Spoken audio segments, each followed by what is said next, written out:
Hi, welcome to HardReset.Info channel, dear viewers. In front of me, DOOGEE X95 device, and now I'm gonna show you how to improve battery life on this smartphone.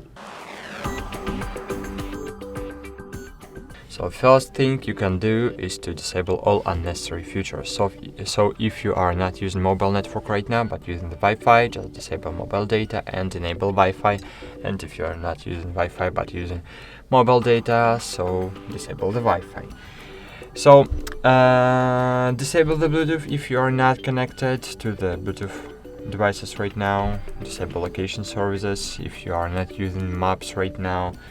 Disable a hotspot because hotspot reducing the battery too. And great. Next, open settings.